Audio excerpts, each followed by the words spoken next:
kesimpulan saya begini, bahwa perceraian itu bukan sebuah permainan yang hanya sekedar untuk menjalani tahapan-tahapan secara formalitas di persidangan. Itu pandangan saya. Artinya waktu 6 bulan itu luar biasa, tanpa kita memperhatikan bagaimana orang pemohon itu dengan upaya untuk membela kepentingannya. Nah, kalau menurut Bung Adi gimana? Ya, kalau tata aturan dan manajemen dalam hal proses perceraian, kalau memang secara, katakan ini kan real di lapangan ya, artinya Bung Dhani seorang praktisi. Kemudian Bung Dhani menjalankan. Ternyata waktu 6 bulan dengan berbagai mekanisme atau tahapan-tahapan yang harus diatur, ternyata belum cukup. Nah, otomatis ini ada sesuatu yang dipaksakan untuk akhirnya diputus untuk katakan bercerai. Ini kan juga problem juga akhirnya. Artinya untuk meyakinkan bahwa hal ini harus diutus dengan asumsi bahwa mereka cerai, itu kan juga ada ruang-ruang etik, ada ruang-ruang norma dan moral. Karena apa? Mereka yang bercerai ini dampaknya tidak hanya satu sisi antara suami dan istri, tapi ada anak-anak, ada anak, ada keluarga. Faktor daripada faktor-faktor itu kan akhirnya menjadi suatu problema baru ke depan, kan?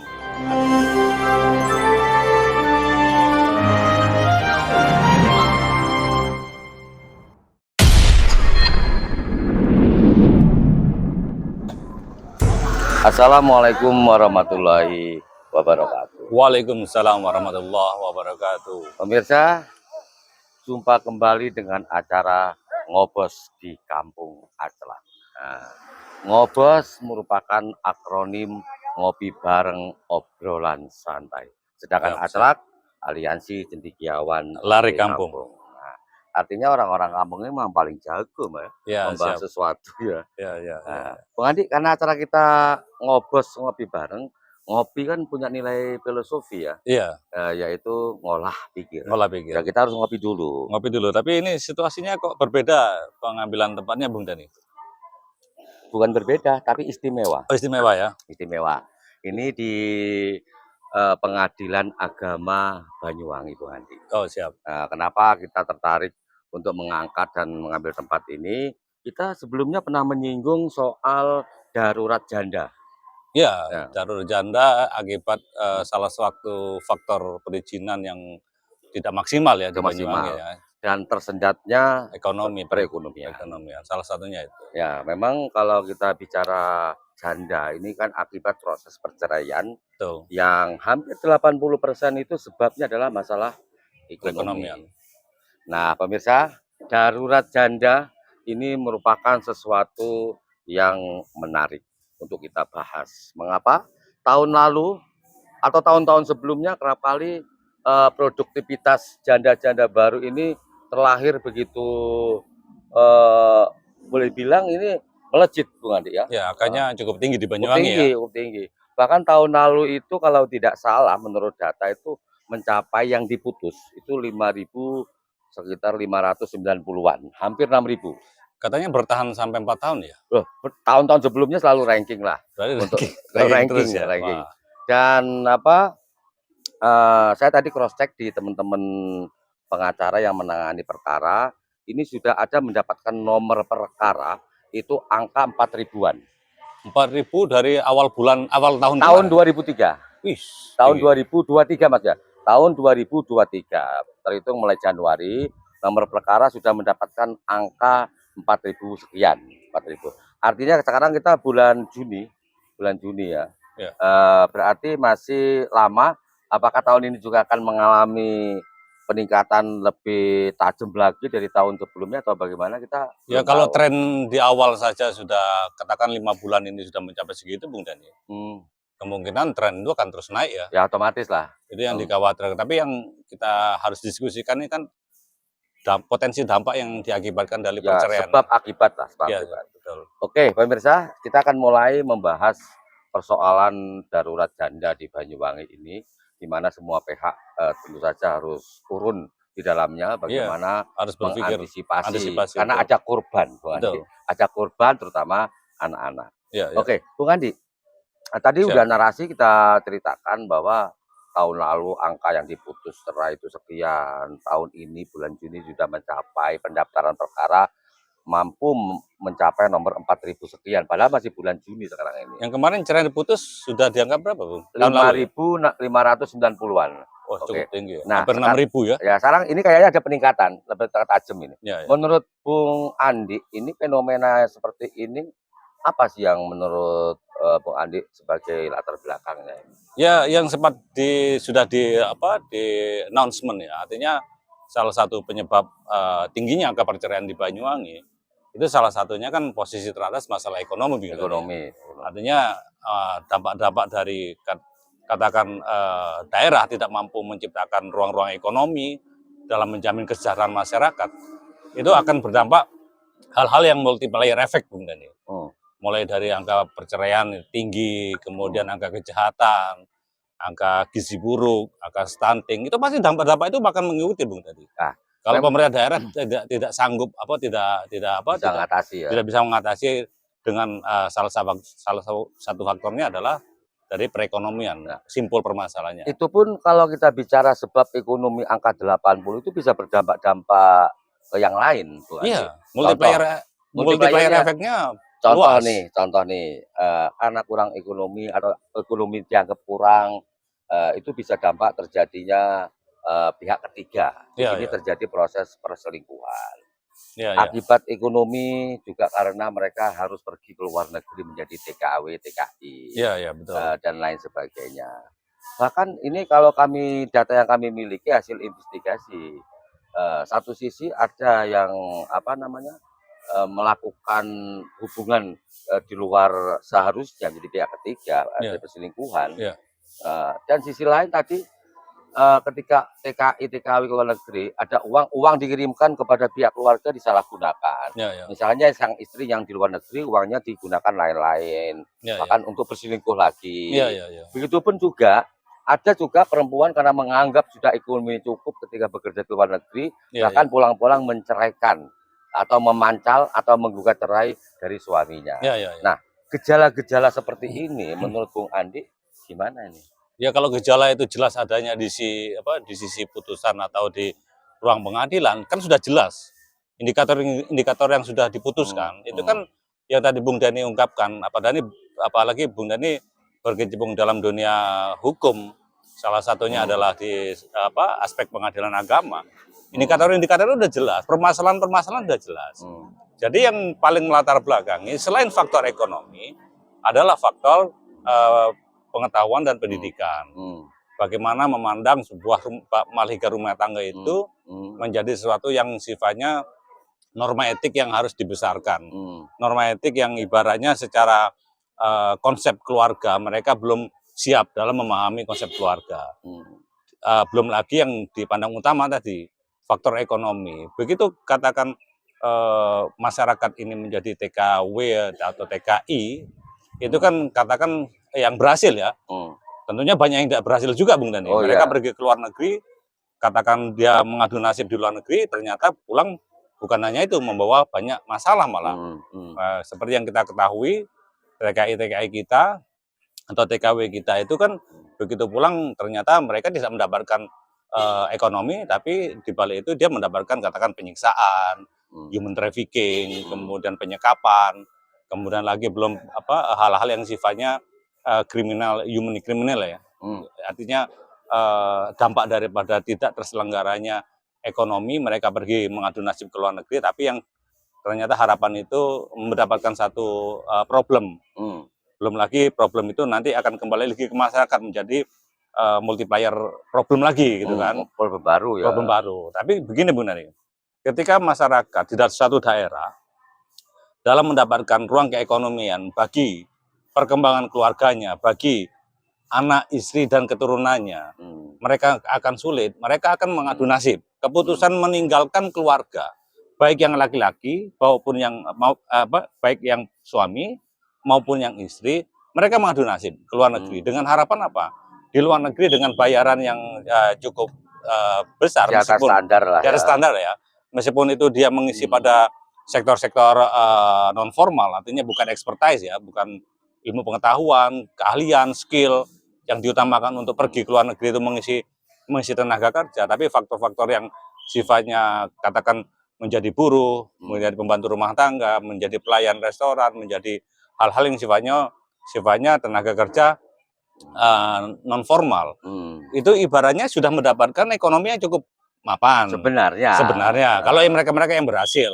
Tapi nyatanya keberhasilan itu, katakan suami yang ditinggalkan, kemudian istri yang bekerja, begitu mendapatkan income, katakan uang itu dikirimkan kepada suami, bisa jadi suami juga tidak bisa menggunakan dengan baik income yang tiba-tiba dia mendapatkan perolehan secara baik tadi, income-nya sudah mulai membaik kan.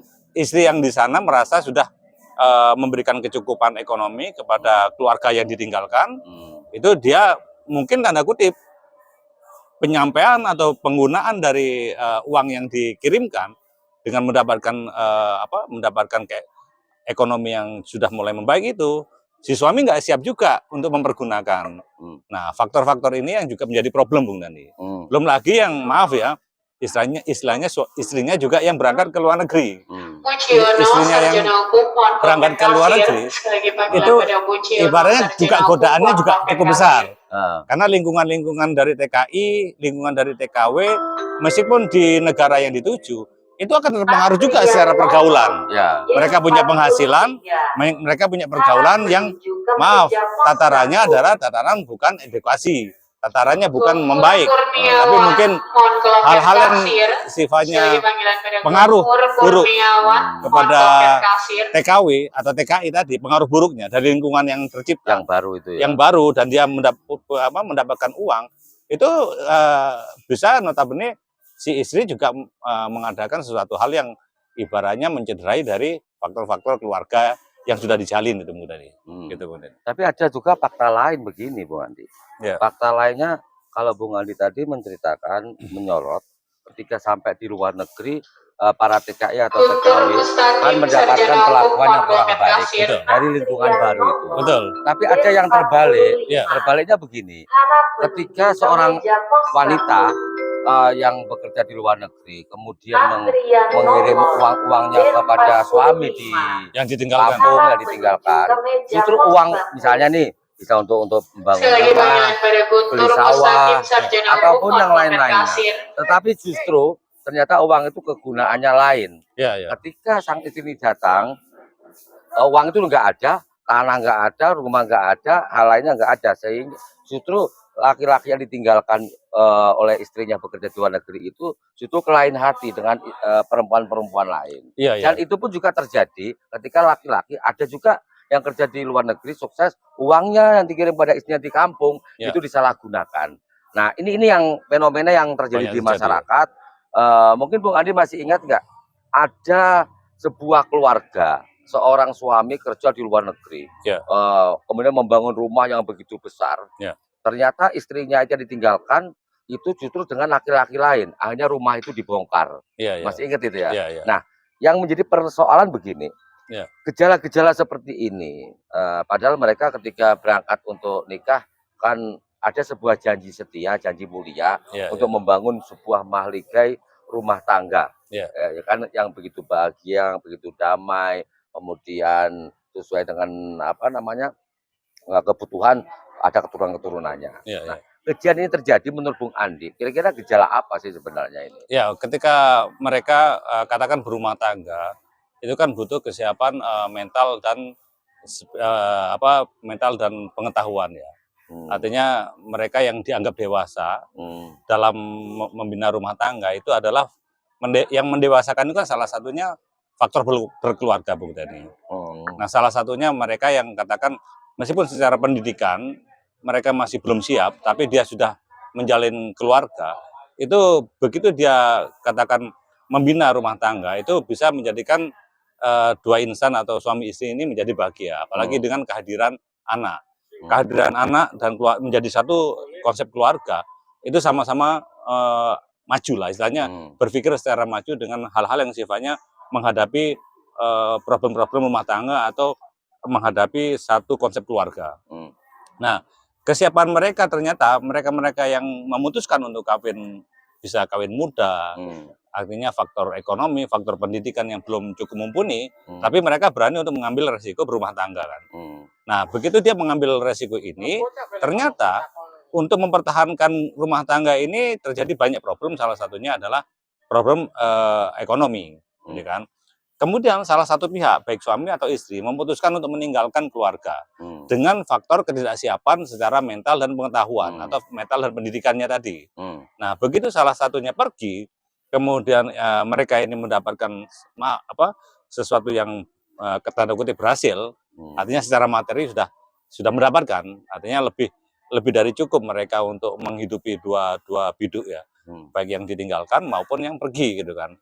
Nah, kelebihan dana ini dengan faktor yang tadi belum siap mental secara membina bersama, itu bisa salah satunya tergoda atau dua-duanya sama-sama tergoda. Nah, begitu yang katakan suami tadi ditinggalkan oleh istri atau istri yang merantau di tempat lain tanpa diketahui bagaimana hubungan mereka secara baik dalam membina kebaikan-kebaikan berumah tangga, itu kan lepas kendali. Lepas kendali ini juga akan diperburuk dengan faktor-faktor pendidikan dan kesiapan mental mereka dalam berumah tangga. Bisa kesiapan si suami yang juga tidak siap, karena tadi masalah resiko dia meninggalkan karena faktor ekonomi, namun ekonominya berhasil, tetapi ternyata penggunaannya tidak siap juga. Oke, Bung Andi. Gitu. Ketidaksiapan dalam berumah tangga, ini menarik ini. Ya. Ketika orang sudah mencapai perekonomian, artinya untuk memenuhi kebutuhan berumah tangga sebenarnya sudah berkecukupannya. Ya, salah satu karena dia pergi ke luar negeri mendapatkan income yang cukup baik ya. Tapi ada juga ini fenomena lain terkait kesiapan berumah tangga ya. Saya mengambil contoh kasus begini. Ada sebuah rumah tangga yang sebenarnya kesiapannya sudah sama-sama siap, sama-sama berkecukupan untuk memenuhi kebutuhan. Contoh dari sambil ngopi Bung. Oke, silakan. Contoh ini ketika untuk berumah tangga itu semua kecukupan, kemudian dibangunlah sebuah rumah yang layak dari yang semula rumahnya jelek, mungkinnya nggak layak, dibangun yang layak. Nah, ini di saat rumah jadi ini kan juga seringkali mempengaruhi orang untuk berubah. Berubah. Apalagi ada sebuah fenomena di situ, ternyata si keluarga ini hobinya itu menonton seperti sinetron India yang seringkali bercerita tentang perebutan harta dan warisan, kayak harta, tahta dan warisan lah kayak begitu. Nah, ini ternyata juga bisa mempengaruhi seseorang untuk berubah, bisa berakibat kepada menuju kepercayaan. Dan ini kerap kali terjadi. Oh gitu ya. Ini merubah ini indikator objektif atau enggak, ini hasil survei. Hasil survei. Real ya? Real, artinya ini apa yang saya ucapkan awal ini hasil survei dari beberapa peristiwa-peristiwa yang kami angkat. Dan itu juga ibaratnya terpapar di pengadilan. Nanti soal pengadilan nanti. Ini kita bikin dulu semacam hasil survei di lapangan seperti itu. Artinya yang dimaksud dengan kesiapan berumah tangga, nilai-nilai katanya ekonomi itu jadi alasan, ternyata enggak melulu benar. Ternyata ada faktor X. Jadi Bung Andi menceritakan adalah pergaulan. Nah, faktor X ini juga menjadi penyumbang terjadinya perceraian di Banyuwangi. Kita ambil seperti itu.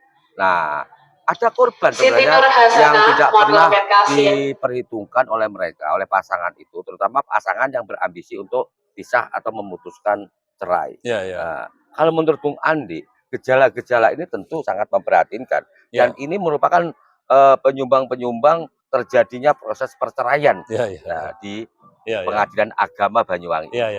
Gimana kalau menurut Bung Andi ini? Ya, ibaratnya begini Bung Andi. Salah satu faktor putus cerai itu kan ada faktor lain-lain yang mempengaruhi untuk mereka melatar belakangi terjadinya perceraian. Sebentar, saya matikan sebentar.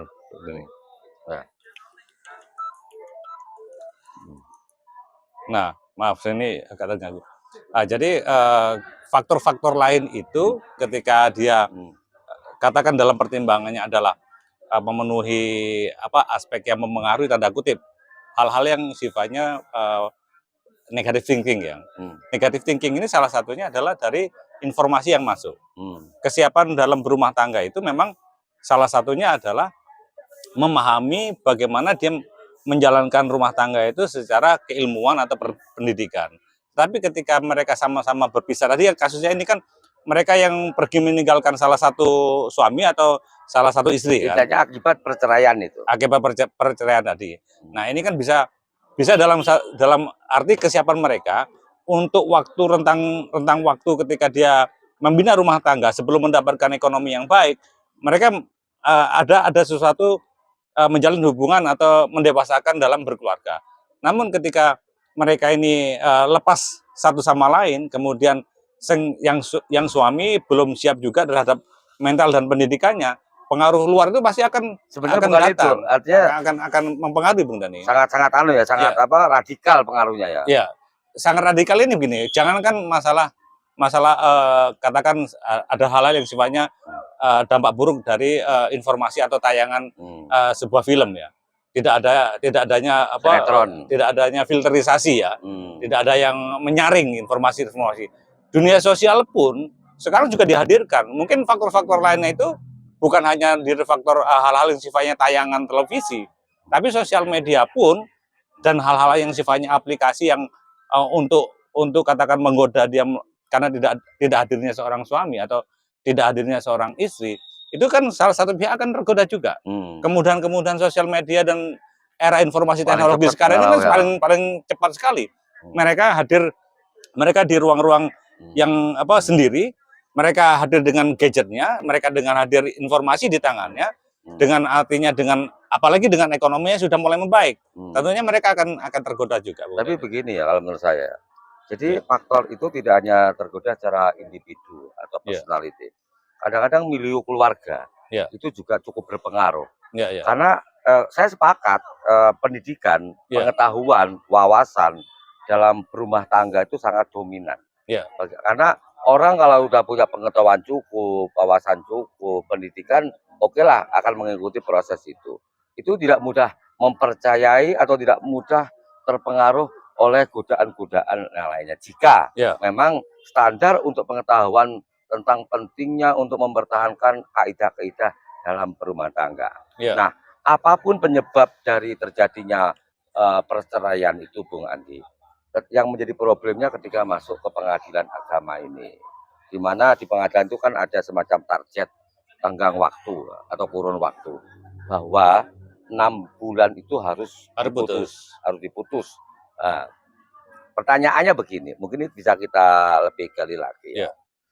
Apakah sebuah persoalan rumah tangga yang sudah dibangun berpuluh-puluh tahun itu hanya cukup selesai hanya tenggat waktu 6 bulan itu? Nah, menurut Bung Adi gimana? Ya, artinya begini, kaidah-kaidah yang ini memang antara menjalankan regulasi, kebijakan, peraturan dan perundang-undangan. Mereka yang mengajukan gugat cerai atau hal-hal yang sifatnya proses di pengadilan agama dalam proses perceraian ini, memang batasan-batasan waktu ini sifatnya ibaratnya kan diatur dalam tata aturan perceraian atau misalnya seperti sidang acara ya, hukum acaranya misalnya. Dan di situ melekat regulasi-regulasi. Tetapi begini, dalam hal katakan mereka diputus untuk cerai 6 bulan. Ini kan faktor untuk pemahamannya kepada untuk menyatukan keluarga kembali. Ini kan dirasa sudah cukup. Secara pertimbangan 6 bulan ini untuk menyatukan katakan mediasi, untuk rujuk kembali, untuk katakan berdamai, itu pertimbangan-pertimbangan dalam membuat satu kebijakan mungkin dirasa sudah cukup. Tapi begini Bung Andi, 6 bulan itu prosesnya itu ya, langkah awal pertama pendaftaran. Habis pendaftaran para pihak kan dipanggil untuk dilakukan mediasi. Setelah mediasi baru sidang jawaban, replik, duplik, kesimpulan hingga putusan. Nah, ketika fase saksi-saksi pembuktian itu kan butuh waktu lama. Artinya ketika kita ulik dengan 6 bulan saksi-saksi waktu di tengah tahapan persidangan ini kan waktunya kadang-kadang panjang. Karena mereka ingin meyakinkan kepada sidang bahwa mereka ini benar seperti yang dituntut. Benar seperti yang ingin dibela. Jadi kesimpulan saya begini, bahwa perceraian itu bukan sebuah permainan yang hanya sekedar untuk menjalani tahapan-tahapan secara formalitas di persidangan. Itu pandangan saya.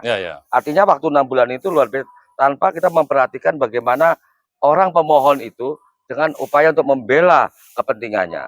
Ya, ya. Nah, kalau menurut Bung Adi gimana? Ya, kalau tata aturan dan manajemen dalam hal proses perceraian, kalau memang secara, katakan ini kan real di lapangan ya, artinya Bung Dhani seorang praktisi. Kemudian Bung Dhani menjalankan. Ternyata waktu 6 bulan dengan berbagai mekanisme atau tahapan-tahapan yang harus diatur, ternyata belum cukup. Nah, otomatis ini ada sesuatu yang dipaksakan untuk akhirnya diputus untuk katakan bercerai. Ini kan juga problem juga akhirnya. Artinya untuk meyakinkan bahwa hal ini harus diutus dengan asumsi bahwa mereka cerai, itu kan juga ada ruang-ruang etik, ada ruang-ruang norma dan moral. Karena apa? Mereka yang bercerai ini dampaknya tidak hanya satu sisi antara suami dan istri, tapi ada anak-anak, ada keluarga. Faktor daripada faktor-faktor itu kan akhirnya menjadi suatu problema baru ke depan, kan? Artinya kan harapannya 6 bulan ini digunakan waktu yang cukup dalam tahapan mereka ini benar-benar memutuskan yang terbaik. Itu kan yang dipertimbangkan, yang efektif. Tapi nyatanya dalam praktik di lapangan hal ini belum bisa meyakinkan keputusan-keputusan itu apakah diambil yang terbaik. Itu kan juga jadi problem, pertimbangan lah, begitu Bung Dhani. Oke. Mungkin ada pandangan lain Bung Adi sebelum saya akhiri ngobosnya kita ini. Ya, jadi kita kan membahas masalah betapa tingginya angka perceraian di Banyuwangi sampai angka hampir menyentuh 6.000, dan tahun ini pun katakan trennya aja di awal sampai bulan Mei sudah daftar antriannya berapa pun tadi? Ada yang udah tadi bulan Juni ini sudah memegang nomor 4.000 sekian. 4.000. Harusnya pemerintah daerah ini membacanya juga harus dalam piramida yang lain, dalam tolak ukur yang lain, dalam indikator yang lain. Apa sih begitu tingginya perceraian di Banyuwangi? Kalau dikaitkan dengan hasil objektif yang ada di pengadilan agama adalah salah satunya faktor ekonomi, setidaknya pemerintah juga berpikir salah satunya adalah faktor ekonomi. Apa? Ditarik ke belakang lagi. Simpul-simpul apakah yang harus dibereskan oleh ruang-ruang eksekutif, manajemen dan tata kelola, kemudian katakan perlindungan dan pemberdayaan masyarakat, ruang-ruang dari penciptaan lapangan tenaga kerja. Nah, ini kan tugas dari pemerintah harusnya untuk mereduce atau memperkecil atau mendeklinkan kembali, mengecilkan kembali angka perceraian yang cukup tinggi di Banyuwangi. Itu mereka harus berpikir keras di situ. Karena apa? Dampak yang lainnya akan menunggu. Problem-problem sosial masyarakat lainnya akan menunggu. Kesenjangan sosial, kemudian stunting, gizi buruk, kejahatan, human trafficking. Pemerintah harusnya lebih memikirkan kembali. Apa itu termasuk upaya menghindarkan potensi kemungkinan terjadinya darurat janda tersebut, Bung Andi? Iya, artinya begini, kalau seandainya kemarin yang diciptakan adalah sekarang mau kita indikatorkan berapa darurat janda itu? Darurat janda itu ibaratnya mau di angka 6.000, apa di angka 10.000 misalkan ya. Darurat janda itu mau di angka berapa? Sekarang kalau memandang satu tata kelola manajemen aja, tata kelola manajemen pemerintahan aja secara baik, itu 1.000 saja Bung Dhani. 1.000 saja. Itu mudah mungkin dianggap darurat. Ini pemerintah daerah memandangnya dianggap berapa akan menjadi darurat, maunya berapa?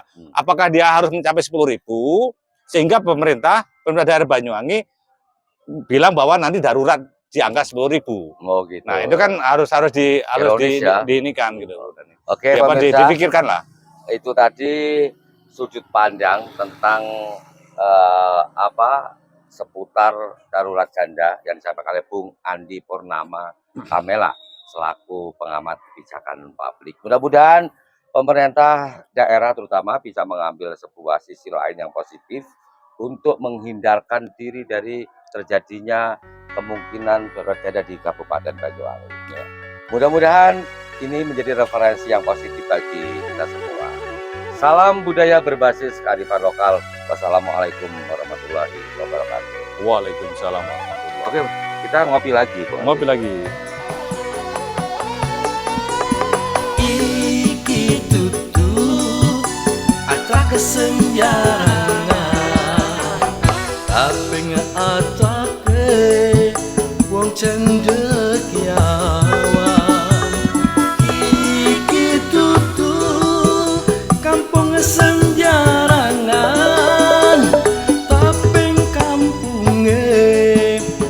cendeki